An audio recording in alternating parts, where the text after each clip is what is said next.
Hello and welcome to today's webinar, The Art and Science of Driving Secure Behaviors, Secrets of a Transformational Security Awareness Program. Today's event is brought to you by KnowBe4 and produced by Actual Tech Media. My name is David Davis, and I'm excited to be your moderator for today's event. Before I introduce you to today's presenter, I want to remind you that we want this to be educational, so please use the questions box in the GoToWebinar control panel, and also make sure that you check out the handouts that are available for download there as well. The 22 flags for social engineering that you need to be aware of, as well as how to fortify your organization's security posture. Make sure you download those resources in the handouts tab. And at the end of the webinar, we'll be awarding one Amazon $300 gift card to a lucky attendee on the live event. And without further delay, I'm excited to introduce you to today's presenter. That is Mr. Perry Carpenter, Chief Evangelist and Strategy Officer at KnowBe4. Perry, thank you for being on the event today. Yeah, thank you so much for having me. So if I can get the screen share, I'll go ahead and kick us off. Excellent. Yeah, let me hand it over to you. Sure. All right. And make that big and pretty. Okay, there we go. So first of all, thank you everyone for joining today. This is, I hope, going to be informative and challenging and also useful to you so that you can think about the best way to really drive behaviors within your organization. Because when we talk about security awareness traditionally, we've really made a few fundamental errors within our industry. And that is that security leaders, uh, people that have been trying to address the learning issues with adults when it comes to security behaviors, have fallen short of realizing that there's really a couple gaps that we have to account for. Uh, and so I coined this phrase that we are dealing with a knowledge, intention, behavior gap when it comes to security awareness. And what I mean by that is that really there's a gap between knowing about something and intending to do something about it. So just because I know something doesn't mean that I'll have the motivation to actually want to change my behavior or to care about that. And there's also a gap between even intending to do something and actually behaving in that way. And so we see that people know, but they don't care. And even when somebody cares, they may not do. And just to prove that out on the between caring and doing, a lot of us at the end of this last year made what we call New Year's resolutions, and we said things like, "I'm going to get in shape, or I'll save more money, or I'll spend more time with my kids, or I'll X, Y, and Z," whatever's on that top 10 list that a lot of people come up with. And as we are now in February of 2020, um, most of you that have made those lists have had several things that have dropped off of those lists because you've intended to do the right thing. You've known the benefits of that. You know the benefits that come along with saving more money now, or exercising more, eating better, or spending more quality time, or all those kind of things. But the problem is that in the now, we always make these little subtle trade-offs because we feel the emergency of the situation that we're in. And we make that internal little decision to compromise for a minute, and that compromise after compromise after compromise, or even just the knee jerk reaction to always behave the way that we have, takes over. And before we know it, even though we intended to do something, we've not actually followed through on that. So that's what we're dealing with when it comes to human behavior. And so let me back up and give a little bit of a background on me. So my career really has been spent in security over the past 15 to 20 years. Um, Over this time, I've worked in every area of security awareness that you can think of, along with a whole host of other areas in security. But for today's discussion, I'm one of the few people around the world who has not only been a recipient of security awareness training, like most people have, I've also created security awareness programs at very large global companies. And I've been a Gartner analyst evaluating and speaking to um, all the security awareness vendors in the industry and then giving advice to CISOs and security leaders around the world on how to drive better, more secure behaviors, how to choose content, how to choose vendors, and so on. So I believe that I've pivoted around this market and this cause about as much as you can. And it's really because I love everything about the intersection between humanity and technology from a security perspective. And so when we talk about the way that we need to engage our people, I'm always looking at what are the human elements that are going to be affected? How does the psychology of humanity fit in? Where does behavior economics fit in? How do we deal with communication? How are people naturally tricked and pulled off course for the things that they intend to do? And then I'm also looking at, because I am a security professional and a technologist at heart also, I'm always looking at the intersection of how technology will either help or hinder those things that we're trying to achieve. And so, how do we use technology to build effective guardrails? How do we use technology to foster the processes that we want to implement? And then maybe where does technology become a stumbling block? So that's a little bit about me. One other thing that's not on here is last year I did publish a book called Transformational Security Awareness, and it was all around the neuroscience of how we can drive secure behavior. So it had elements of neuroscience and behavioral economics, got into marketing and communication theory, and then also to the culture management pieces. So if you're interested in this, I'm going to give you a little bit of a flavor of that today, but you can always take a deeper dive by checking out the book or contacting me directly, and I'm always happy to chat about these things. So here's where we're going to be is why focus on behavior in the first place? And then how do we model secure behaviors to get the hygiene that we're after? And then ultimately, if we build behavior in, how do we debug that when it's not working the way that we expect it to work? So that's a lot to cover in the time that we have. I'm going to go at a pretty decent clip, I think, but also try to leave time for questions at the end. So I mentioned that knowledge intention behavior gap. Out of that and out of some behavior research, I've created what I call the three realities of security awareness. And you'll see how all this ties together in just a minute. But the first one is just because I'm aware of something doesn't mean that I care about that. And all of you, if you're listening to my voice, and if you've ever driven a vehicle or ever actually done anything as a human, you know that this is true. Um, we look at speed limit signs as suggestions. We know that we should have a task done at a certain time, but we submit it late because other things take over our priorities. If you're a parent, you've seen this. You may show a picture of what a clean room looks like to your children and say, "I expect your room to be clean by 3 o'clock in the afternoon." And little Johnny or little Debbie gets distracted by playing with toys because they know what the expectation is, but they don't care in the moment. And so all of us are plagued by this. This is just part of human nature.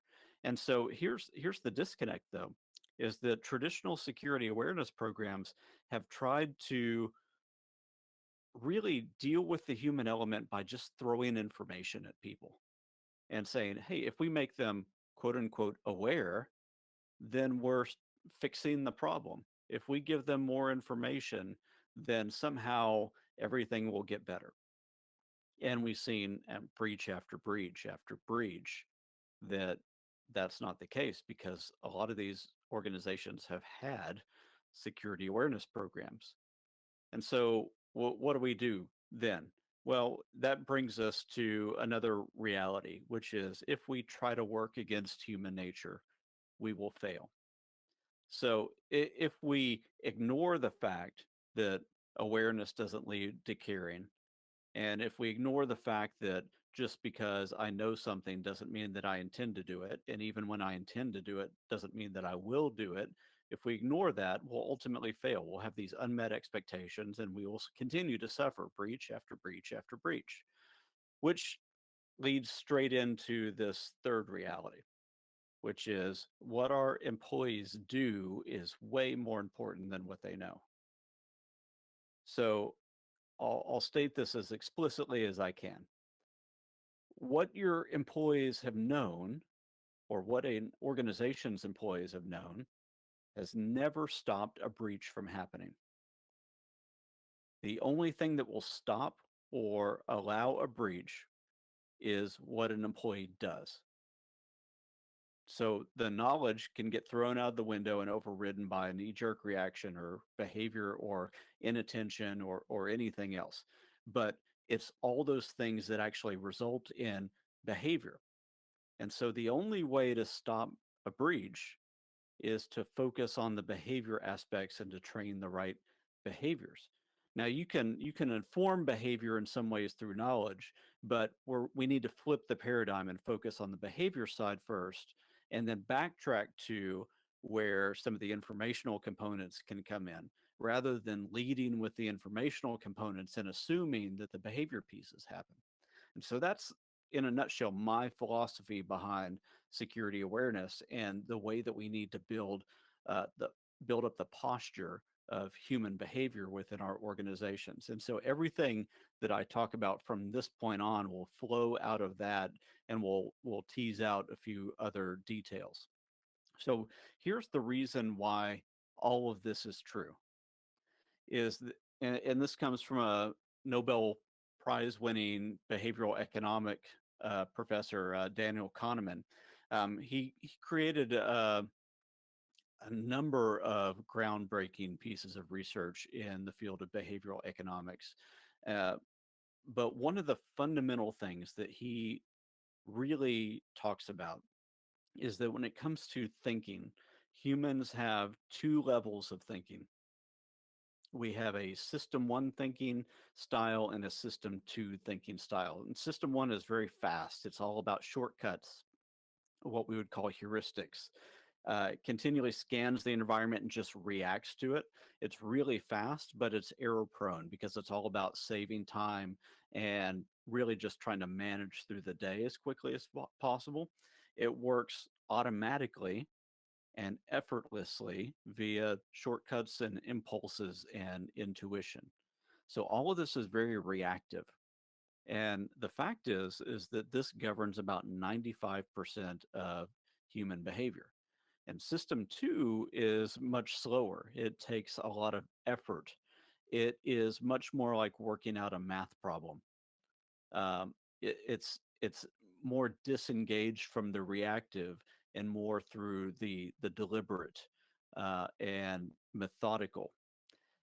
And as you know, we don't like to be in that mode very much, which is why 95% of what we do is being governed by shortcuts within our minds. And so here's an example of system one. Remember, system one is very fast. If I just ask you intuitively which of these lines is the longest, you're most likely going to settle on the second line or the fourth line.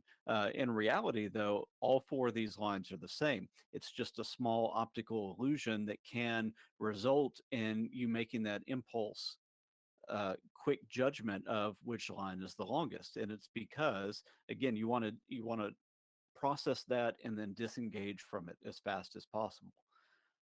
Now, if I put you under time constraints, it's even more of a snap. And so if I were giving this presentation from the stage, there's a whole bunch of things that can feel like magic or mind reading that I might do simply because I can enforce a time-based pressure and a whole host of other little psychological bullying tactics behind that. Let me give you an example of system two. This is what system two feels like. If I ask you 532 divided by 86 equals X, solve for X, immediately you kind of push back from that a little bit and you say, that's going to be hard. I'm going to have to get out a piece of paper and a pencil. or if I'm going to try to do it in my mind, even then, I'm trying to revert back to system one thinking because I'll say, hey, maybe if I round that down, 532, I can round to 530, 86, I can round to 85. I can do some division that may be a little bit complicated, but I might be able to get through in my head, and then I'll figure out how to work with the remainders. So even in these things that will naturally take us to system two, we want to pull over to system one and result and rely on intuition and shortcuts again. And this is really the crux of why dealing with things like phishing and behavior and all of these little areas of human behavior that rely on in the moment decision making is why this is so hard to deal with from a security perspective. Because at every given moment of any given day, the person that is making that decision is likely going to fall into system one mode unless you have a way to break them into system two. So there's two things that you need to think about then. One is how do I train system one so that the shortcut is the desired behavior? I'll say that again. How do I train system one thinking so that the natural shortcut that is taken will result in the desired behavior? So that's the first question that I'll ask. And then the second one is if I'm relying on system two, how do I create enough of a disjoint to break somebody out of system one and get them to proactively engage in system two thinking? That's the behavior balance that we're going to have to work through. And so at any given day, when it comes to your security awareness program, you can either rest on the way that you've always done it before, which is information first and hoping for the best, or you can really ask yourself this critical question. Uh, do you care more about what your people know or what they do? And I'll tell you the answer for that. If I'm a CISO and I'm in charge of the security of an organization, and um, whether the organization is accountable for breaches, then I am really interested in what my employees do, even if they can't fully understand or explain why they do it. So where does behavior and how do we model the behavior of this? How does that fit in? So I really base a lot of my behavior research thinking into or back to a guy named BJ Fogg. BJ Fogg is known as the father of what's called behavior design.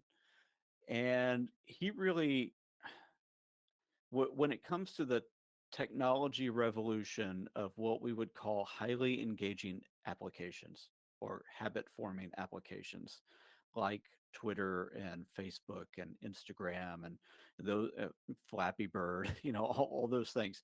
It really comes down to theories that Dr. Fogg created well over a decade ago and models that he created well over a decade ago. In fact, many of the founders for those platforms and apps that I mentioned sat in his classroom, and some of their creations that made them millions of dollars came out of classroom projects as part of a class that BJ Fogg taught. And so the fundamental thing that BJ Fogg says when it comes down to human nature is that we're defined by three traits. We are lazy, we're social, and we're creatures of habit. So we're lazy. Again, that goes back to system one. We want to do things the easiest way possible. We want to take shortcuts. We don't like to expend unnecessary effort. We're social in that we're influenced by those around us and we like to look good. We tend to, whether we intend to or not, we tend to model the behavior of the group that's around us, the culture that's around us. And then lastly, we're creatures of habit. We fall into the same patterns over and over and over. And breaking out of that habit can be really, really difficult. And in fact, because of that first thing about being lazy, habit is something that by nature is easy. And so that can become an interesting behavioral trap for us, or it can become a lever that we can invest in of how we build the right habit so that the lazy thing is naturally the right thing. And Dr. Fogg created this model, and I don't want to go too deep into it right now, but I'll just mention the elements. Is Dr. Fogg says behavior happens when three things combine at the same time, and those are motivation, ability, and a prompt to do the behavior. So motivation can range from low to highly motivated, and ability can range from something that's very easy to do to something that's very hard to do. And at all times, with all behaviors that you engage in, they're both of those components are at play. And then this final component of a prompt is something that can be internal. So it can be a motivation that I have internally, or it can be something that's external, like a sign that I see, or a statement that somebody makes, uh, a request that somebody makes, and so on. So I'll give you some examples of this in a minute. But when you think about it, um, this just naturally makes sense. If something is really hard to do, my motivation has to be pretty high in order to do it. And a lot of times that the ability to do that behavior can exist, but I'll only perform that behavior if I want to. So that's an internal prompt, or if somebody asks me to do it. So that's the external prompt. So when we think about behavior from a security perspective, I like to get real with this and get specific. We need to be really honest about what behaviors, if adopted in our organization, would have the biggest security benefit. And usually, Dr. Fogg mentions what's called a magic wand experiment, which is you give yourself or other people in the room a magic wand, pretend magic wand, of course, and then you just ask and you say, hey, if we could fix three or four or five security behaviors right now that would have the biggest impact, what would they be? If I could just wave this wand and these behaviors were always what I wanted, what would they be? And it might be we don't want people to engage with phishing emails. We would like them to choose better passwords. We'd like people not to tailgate. We would like people to report suspected security incidents and so on. So, or we want people to be more consistent shredding documents when they're done with them. All of those kind of things. Those are very direct behaviors that have an impact on security posture of the organization. So you have to get specific. Then you also have to be really specific about, is this a group of behaviors or a single behavior? Because as you'll notice, when we talk about something like phishing, that's really easy to mention as a single behavior. But in fact, if I'm going to tackle phishing, there's five, six, seven, eight, maybe even 10 behaviors that I need to think about. So one would be I need to potentially have somebody understand how to look more closely at the headers of an email. That's one behavior. I need to train somebody not to instinctively click on a link. That's another behavior. I need to train somebody not to instinctively download an attachment. For an end user, an attachment and a link feel completely different. And so I need to train those separately. Another one would be if they download it and they open it up and it's a Word document or some kind of document asking for additional permissions, like to enable macros, well, that's another behavior that I need to train. Another behavior might be hovering over the link. You know, all these traditional things that we talk about with phishing, we tend to treat as a single behavior. And in reality, from a behavior science standpoint, they are all within that umbrella term of phishing. There's a whole host of other behaviors that we need to tackle individually. And then we have to ask the question, is this a behavior that our organization has the appetite to take on right now?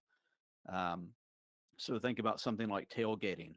If you're wanting to train people not to tailgate through doors, and yet your CEO or other members of the executive team hold the door open every morning from 8 until 8:15 to let a string of employees in, well, then there's another layer of work that you need to do before the organization has the right appetite to take it on, because you've got a cultural shift that you need to make at the top levels first. So here's an example of a worksheet that I put together just to illustrate behavior design. And what I've done here is I've broken out all the different elements that we talk about. So I talk about the behavior that we want to accomplish, what are the motivation factors, what are the ability factors, and what types of prompts might exist. So if my behavior, and this is a physical non-security example, if my behavior is I want somebody to drink a glass of water, well, then I have to think about what would be the forces of motivation that could be at play. Well, that person could be thirsty. That's an internal prompt. This person might want social acceptance. Remember, humans are lazy, they're social, and they're creatures of habit. So if everybody else is doing it, well, then that may initially motivate them enough to do it. They might want to avoid offending somebody who's offering them water. And they might believe in positive health benefits. So there's the intellectual assent of this might be a healthy thing. So that's information. There's a social aspect here that could be at play, or there's just an internal motivator that could be at play. So anytime you're thinking about a behavior, it's really important that you get specific and think about all the different things that might motivate or demotivate that behavior. For example, if I want somebody to drink a glass of water and everybody else at the table is socially drinking wine, well, then that person might feel like an outcast if they choose to drink water. So that would be a social demotivation that would be working against my intended goal of having that person drink water. So, in all of these things, when we're thinking about this from a security context, we have to be asking the same questions. What are the things that would add motivation, or what are the things that might be taking away motivation? Oh, and here's a little side thing to think about. Anytime that I want to promote a behavior, sometimes taking away something that would demotivate the behavior is going to be easier than adding a new motivation. So sometimes taking away a negative is easier than adding a positive. And sometimes taking away that negative can make all the difference in the world. So here's on the ability front. Um, if somebody's not able to do it, well, then the behavior will never happen. So um, first of all, in ability, a glass of water has to be available that can be obtained with minimum effort. The person's mouth can't be taped shut. They wouldn't have the ability to drink water then. Person's not asleep or otherwise incapacitated. So obviously, I'm being frivolous through this, but honestly, if and I'll give you an example of this in a second. If I wanted somebody to drink more water, one of the things that I might do is just make other substances that they might drink less available. And so here's the example of that. The headquarters at Google a few years ago realized that a lot of their employees were just not eating or drinking healthy in the cafeteria. And so they ran a behavior experiment. And what they did is they took all the water and put that at the top of the refrigerators and put the sugary drinks at the bottom. So somebody would have to look harder or crouch down in order to see those. They took all the healthy snacks and they put those in clear containers, and then they took the unhealthy snacks and sweets and put those in more opaque containers. Still, everything is fully available. The choice architecture was there. Anybody could eat or drink anything they wanted. It was all the same and all available like it had been before. But they decreased the ability factor a little bit more and made the healthier choice just naturally easier to pick. And what they found is over the course of a short period of time is literally millions less calories were consumed, just all through simple behavior designs and what we're going to call nudging in just a second. And then this last piece is a prompt. And so that can be, again, an internal prompt or an external prompt. So the person could notice that they're thirsty, somebody could offer them a glass of water, or they might receive a prompt from an app. And so we have tons of ways that we can prompt people. And the downfall of a lot of security awareness programs is you only prompt through one mechanism, something like email.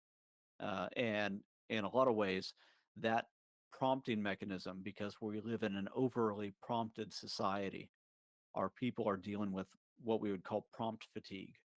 And when you have prompt fatigue, ultimately that prompt becomes invisible because the mind just starts to filter it out to conserve energy because system one. So I gave you a number of thoughts about this, so I'm not going to stop here. What I do want to mention, though, is that motivation is really, really hard to affect. In fact, Dr. Fogg says that motivation would be the last thing that you focus on because it's so individualistic. In reality, though, with security, there's lots of things that we have to think about that are informational. And so getting that information to take root can be key. So I'll just give you a little hint here is to look at the way that marketing and advertising and even storytellers within movies approach society. And what I land on is that there are four of what I call Trojan horses for the mind. There's emotion, because emotion is really primal. If I can make something emotional, then I can potentially make it stick. I can potentially make somebody care more about it. If I've got visuals, well, then the visuals that are compelling are naturally something that the mind remembers better. Um, Images are like a compression algorithm for the brain. If you look at the logo for your favorite fast food restaurant, there's probably two or three versions of that. There's one with the picture of the logo, and then there's one with the picture with the name of the establishment under it. Like, Taco Bell has the bell, and then they've got a logo version with just the bell, and they have another one with the bell and Taco Bell under it. And in reality, of course, if you see the bell with the name of Taco Bell under it, you know exactly what it is. But what what we've seen is that even when you strip away those words, the image alone is enough for you to bring the full context of your understanding of what that restaurant is, what they stand for, what the food is like, your past experiences, all of that just gets unpacked in your mind just by looking at the logo. And so we cannot ever discount the power of visuals in the way that we try to communicate. And so if you're only sending out policies or you're only sending out dry emails and you're not working visually with your people, then you're passing up an opportunity to make information stick. Sound is really important. So if you're sending out different bits of content, you need to understand how sound design can work. And we don't really have time to get into that. And then ultimately, where we start to get into is that even things like the words that we choose and the way that we tell story becomes highly important because words really map into emotion as well. They map into a person's history and they map into the way that we use sound.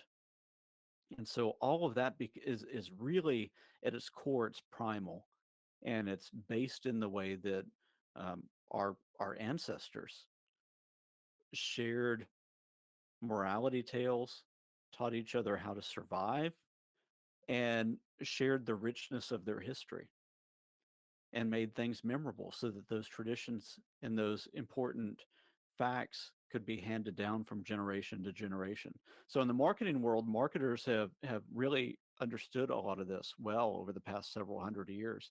And so they try to understand the person that they want to target. They craft a message appropriate to that person.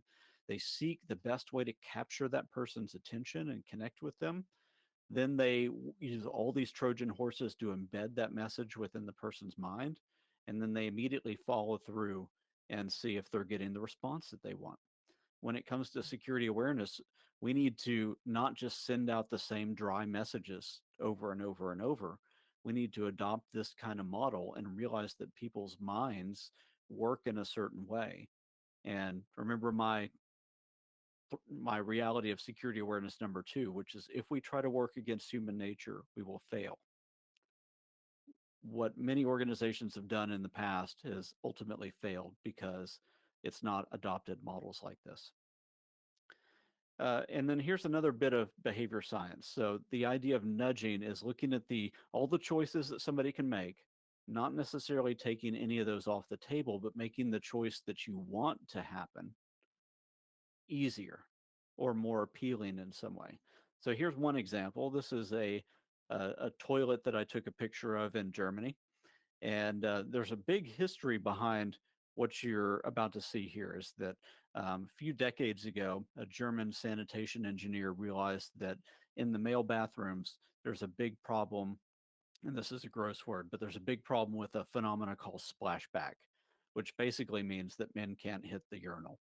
And so you walk into a bathroom, and if you're a guy, you have to do a risk assessment. You look at the toilet, you look at the floor, you decide if you want to approach and if your shoes are worth it, and all that kind of stuff.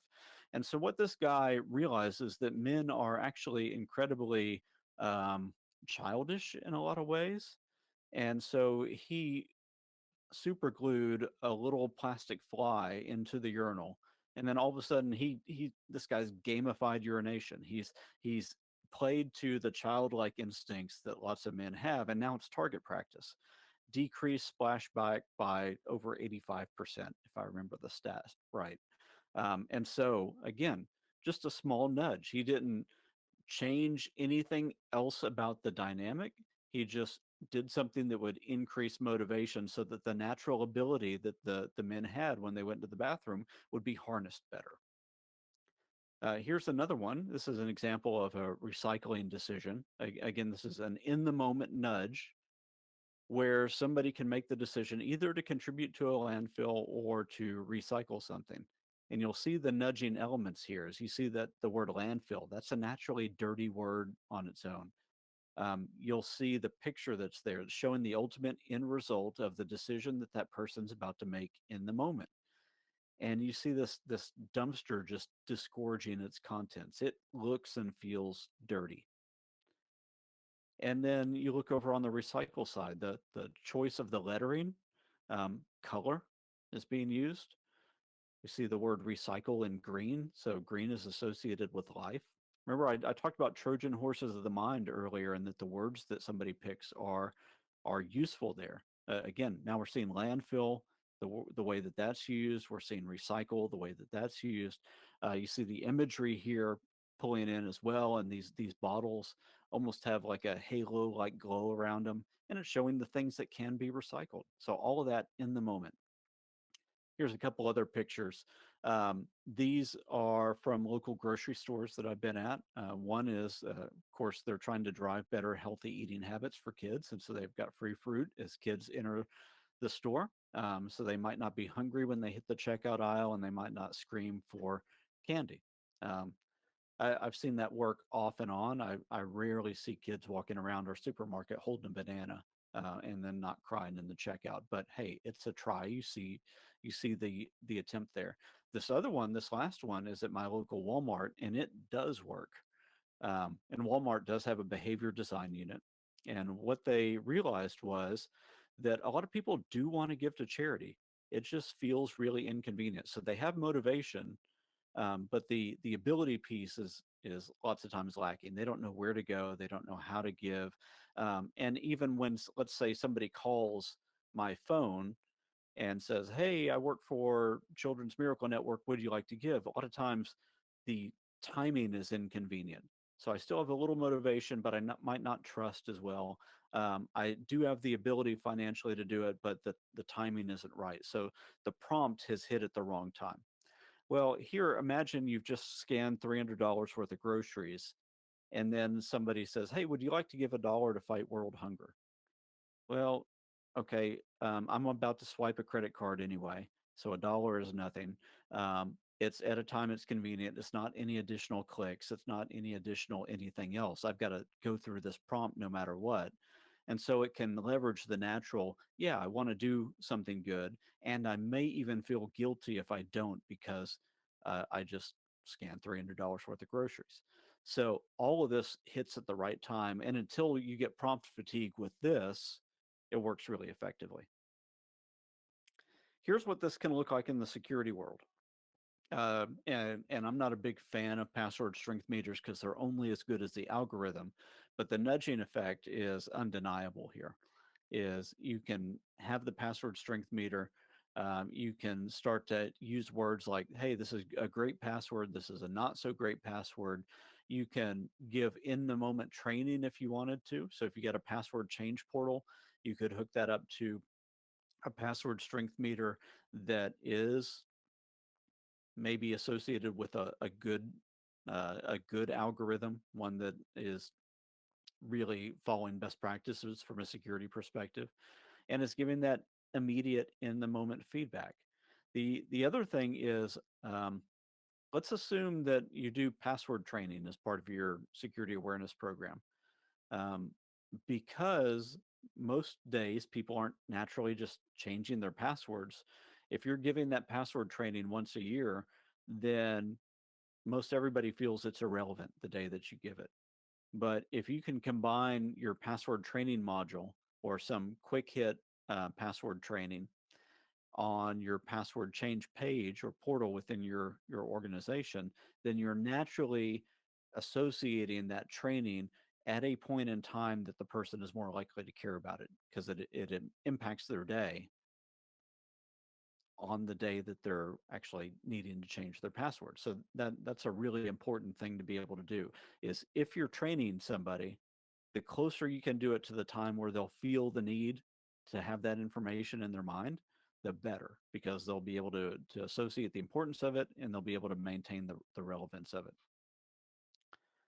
And then lastly, I'm really into what I would call power prompts, which is um, a prompt that gets sent that will also increase motivation or increase the ability to do the behavior. So if I can increase motivation or I can make the behavior easier through the prompt itself, then that's good. And if you think about how Facebook and LinkedIn and everybody else will send you emails that'll say, "Hey, John Doe just commented on your timeline." Notice they don't put the comments. They don't put, say John Doe just posted a picture of you. They don't show you the picture. They don't do anything else. They've sent you a prompt. They've tickled your curiosity, which is a motivational factor. And then, of course, they supply a link that you can just conveniently click on to go straight to that post. So now they made it as easy as possible. So that's an example of a power prompt. So your homework is to figure out how you can do that when it comes to security behavior, when it comes to security awareness in your organization. How do you prompt, increase motivation, and make the behavior as easy as possible at the time that you want somebody to do the behavior? And then here's what it could look like from a security example. And again, here we'll talk about choosing a good password. Um, on the motivation side, it could be just that they understand and appreciate the value of choosing a good password. They could feel empowered by choosing a good password. They could feel more secure. A lot of those are internal. They could be afraid that that their current password has been or might be compromised, and they could feel pressure to create a better password because the organization is kind of moving in that direction. On the ability front, um, the person has to have the required knowledge. They would have potentially could benefit from tools that would help them construct a password that's strong and memorable. Or a person has a tool that will choose a strong password and remember it for them. Now we're getting into password management tools. And then what would the prompt? Well, the person could just feel like it. They could receive a notification. They could be locked out. The organization could force a password reset. They could receive a security tip or piece of advice. They could forget their current password and need to do a password reset, or they could receive a notification that their account was breached. All of those could fit into the prompt category. Now, the behavior will happen in the way that we want is if the prompt happens and if that person has enough motivation and the behavior feels easy enough. And that's always going to be the magic combination. And so when we build our awareness programs, one of the things that I like to do in order to continue to get the message out there and continue to train the behavior that we want is to plan like a marketer, and that we've got messages going out over different channels so we're not getting prompt fatigue is easy. So I'm using some security awareness modules. I've got executive videos, so I'm teaching to a different learning style. I'm using newsletters. I might be doing in-person meetings. I might have digital signs. All those things come together the same way a really good marketing campaign comes together. You don't just see a billboard on the side of the road. You also hear a radio ad or see a TV ad or a YouTube ad. Then you walk into a store and you'll see an end cap display with the product that's on it, so that all of those things are coming together. It's like, oh, I see that, I know that, I'm familiar with that. And then at the point of purchasing decision, they're also making it easy to make that decision by pulling the the thing that they want you to do, which is buy that product. They're pulling that forward so it's visible.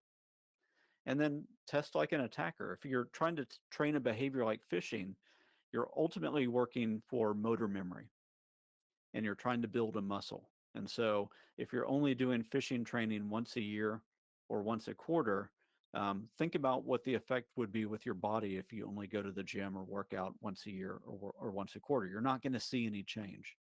The only way to see change is constant repetition and constant work on that behavior or on that muscle that you're trying to train. So that's the same with any security behavior. And then how do we debug? If we're not getting the behavior that we want, it's probably because we're not isolating the groups in the right way. And so we want to understand basically these four target groups and how they work. And I don't have a lot of time to get into this. So I'll just say that if you've got a behavior and you're prompting for it, you naturally have people landing in one of these four groups. Either they have the right motivation and they have the right ability, and all you have to do is prompt them and you'll get the behavior. Or they have the right motivation, but they're lacking in ability. And then if you prompt them, if they've got good motivation, but they lack ability, you prompt them over and over and over again, that will result in frustration. Now, if somebody is in group three and it's an easy thing to do, but they don't have the motivation and you prompt them over and over and over, they'll end up feeling antagonistic, like you're talking down to them, because ultimately these people, they do just not care. And so then you're thinking about, how do I increase motivation temporarily, or how do I look at a natural motivation wave and build off of that, or how do I just make them do it? And then lastly, if they don't have the ability to do it and they don't have the motivation, you can prompt all day long, but you're ultimately going to fail because you need to solve for these other two pieces first. And again, if you got questions on how to do that, I can always brainstorm with you on it. But that's going to be the hardest group to reach. And it, frankly, at these bottom two pieces, groups 3 and 4. Group 3, if you're in an organization, you might be able to force that motivation for a small period of time just through a corporate mandate. If you're dealing with somebody in group number 4, you need to look at a combination of technology guardrails that can push that person into the right behavior, or actually perform the behavior on their behalf, and then also figure out where the motivation piece can fit in, if at all. And then so anytime you're debugging behaviors, if you build a behavior program and something's just not working, always start with the prompt first. Ask, if you're prompting in the first place, are we actually getting a prompt in front of somebody? If we are, is it visible to them? Are the prompts designed effectively? Are the prompts occurring through an optimal channel? Is it a channel that that person pays attention to? And by channel, I mean email or intranet or texting or all these other ways that we can get in front of somebody, including getting in front of them personally. And then can we create a power prompt so it makes things a little bit easier and have a little bit more motivation at the same time? After you look at the prompting and make sure that that's all in place, then you want to look at the ability. And this is where intersections of humanity and technology really become interesting, because we have to ask, is the behavior too hard? Are there ways to make the behavior easier, maybe through some additional tools or technology, or is it a training thing? Is the behavior something that a human can do consistently, or are we expecting them to have superpowers? Does it feel easier and more achievable at some times of the day or sometimes of the year than others? And can we embed something that will produce a real or perceived um, ease in doing the behavior? And then lastly, all these motivational questions. How do we deal with motivation over time? Can we make it feel more important? Can we connect it with something relevant in their life, and so on? So I'll end with this and then we'll take some questions. Of any time that we're thinking about behavior, especially with security and especially with things that result in breaches or not breaches, we really have to design for the larger issue. So with phishing, we do design for that in that we train people to not just reflexively click on links. You can do that through simulated phishing as long as you're doing that consistently and constantly, to where it's not just once a year, once a quarter, once a month, but you want to do that as frequently as possible. And if that's just once a month, that's great. I would push most organizations to even try more than once a month if you can get away with it. But at least once every 30 days, we've statistically shown to have dramatic results in working for the effectiveness of phishing resilience. But when it comes to something like passwords, I look at a number of studies, and what the studies and what the data show is that most people right now have over 200 accounts out there. And if good password hygiene means that you're not sharing the same password across your accounts, well, then that means that this human is now having to remember 200 passwords. And we're telling them, don't write them down, don't put them on sticky notes, don't use the same password across multiple accounts, don't share the password with anybody else. So we are literally saying, in your head, you need to remember which password associates with which account. At the same time, it needs to be complex. It needs to be something that a computer or a human can't easily guess. So don't base it on an algorithm that you can backtrack either. And I would say that behaviorally, we're asking people to do impossible things for most humans. I mean, most of us on the line right now will not be able to do that. And so behaviorally, uh, we can have somebody with all the motivation in the world, and they're just not going to have the right ability, and they're going to end up making compromises. And when we prompt them over and over and over and say, you have to have good password hygiene, we're just going to make them feel frustrated and hopeless. Now, that means that when it comes to the intersection of humanity and technology, we might be able to help facilitate the behavior that we want. And if the behavior that we want is unique passwords, we want them to not have the same password shared across multiple accounts, and we want them to um, be able to rotate those passwords. All those things that we may believe are the best way to have good password hygiene. Well, really, if you're dealing with 200, 300 accounts, well, then that means that you probably need to bring in something like a password manager. And then if there are things that you don't trust to the password manager, well, then at that point, maybe say, hey, there's these 5 or 10 accounts that you just need to have in your head. Well, that's more manageable.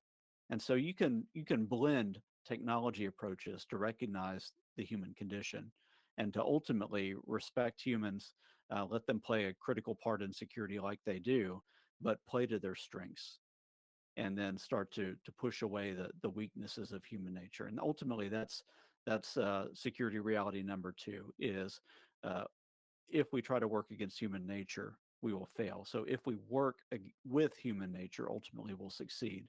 And what our employees do is way more important than what they know. So we move into facilitating them being able to do the things that we need them to do.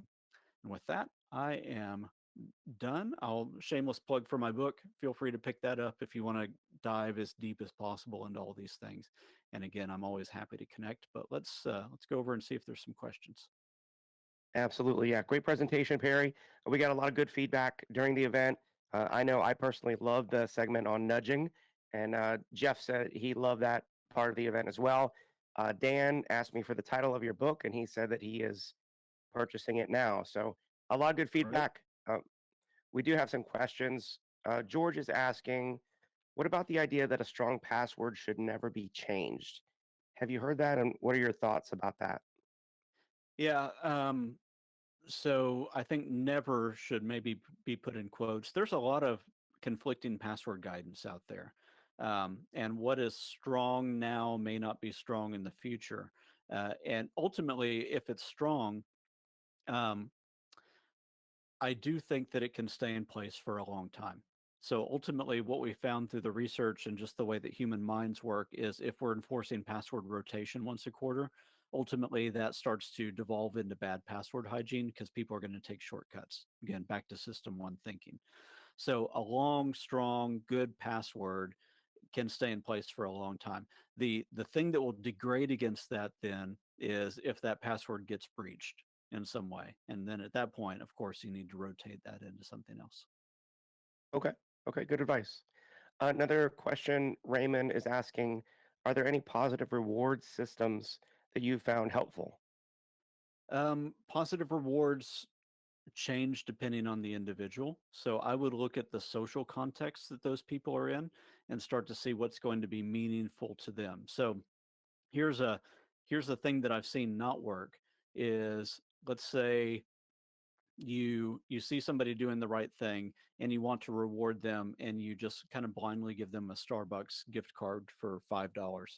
Well, if that's the wrong person, if they're not a Starbucks person, or if they make, a certain amount per year, that $5 may feel just like it may feel too small or too impersonal in some way. So what I always say is reward without relationship can feel repulsive. And so you do have to know your audience. You have to build the reward systems to something that's going to be meaningful to them and then follow through and be consistent with it. Okay. Great advice. Another question here. Leonard is asking, what was the book title again? He said the slide went too fast. There you go. Okay. Perfect.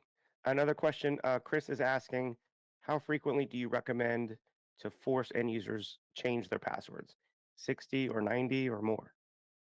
I would default to, and so my recommendation is irrelevant. It's really going to depend on what your auditor and what your regulators say, because what NIST and others are saying is that if you have good passwords, you don't really have to rotate them. What you do need to do though is pay attention to breach password databases and leaks. And so one of the tools that we have is Email Exposure Check Pro, which can start to see if you have had password leaks out in the dark web or the deep web or other password databases out there, so that you can start to try to bring that knowledge in-house and then get your people to have better hygiene if they exercise bad hygiene, or even if they've had a good password, it will alert you that that password's been breached so that you can have them go change it to something else that may be strong. Awesome. Awesome. All right. Another question here. What's the biggest barrier to this approach and how can I overcome it? Yeah, so the biggest barrier to approach when it comes to behavior management is that it can feel like a different and risky approach to, let's say, your executive team that you're trying to sell this to, because you may be moving away from a once a year 30 or 45-minute or hour-long training into something that is more frequent but shorter. But just that change, people are resistant to change. And if your organization hasn't been breached yet, then they may say, well, why is that useful at all? Why are you needing more of my people's attention? Why are you trying to send them simulated fish that are going to trick them? And really, it's building the narrative around the case for why that works with human nature, why it's more effective, and then why building that pattern of constantly scanning for fish and not trusting what's in your inbox can be one of the things that at the end of the day will determine whether your organization is breached or not. But it's a Okay. social narrative that you have to create. Got it. Got it. Some good questions coming in about passwords. Any recommendation on the length of passwords? And what about pass phrases? What are your thoughts on Yeah. those? So again, I would default to NIST because they've done a ton of good work around that and have issued new guidance about 2 years ago. Um, where I come out on that is if somebody can remember it, then that's good. Passphrases are way easier, especially if you're choosing words that are not contextually linked in some way. So you might choose one word that's let's say a name of a celebrity, another word that's a fruit, another word that is a TV show that's unrelated to that celebrity, and another that's a city somewhere around the world. Mash all those things together. And the more absurd that they are in combination, the more likely somebody is to remember it. But ultimately, again, if somebody's managing 200 of those, I don't think that they're going to be effective. I think that, and again, KnowBe4 doesn't sell password managers, so I feel really comfortable talking about this and not feeling like a sales guy. But I do think when it comes to that point of security behavior, that we need to help facilitate that more than just trying to say, get better, have more complexity, and do better human. I think we need to realize that we've gotten to the breaking point for what the mind can hold in those situations and help people out more. Absolutely. And so Joel is clarifying, so you do recommend using a password manager? I do personally if the organization will tolerate it. Okay. And Eh, so at that point, again, it's a conversation with the executive team, with the regulators, and everything else. Some people think that there's risk in password managers. I think that the risk is overcome by the benefit.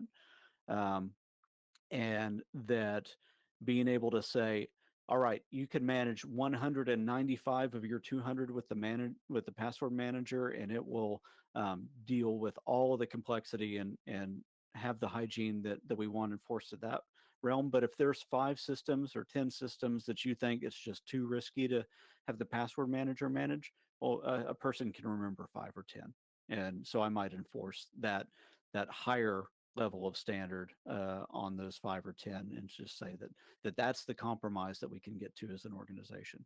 But I'm saying that as somebody that's really comfortable with password managers, and I would probably say that in my scenario, I wouldn't even say that the person needs to manage 5 or 10 on their own. That it's like 1 or 2, one being the password for the password manager, and then the other maybe being if there's another critical system that you just can't trust anything else.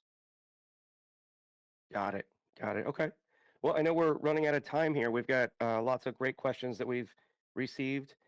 Before we go, I want to award the $300 Amazon gift card to James uh, EIB from Michigan.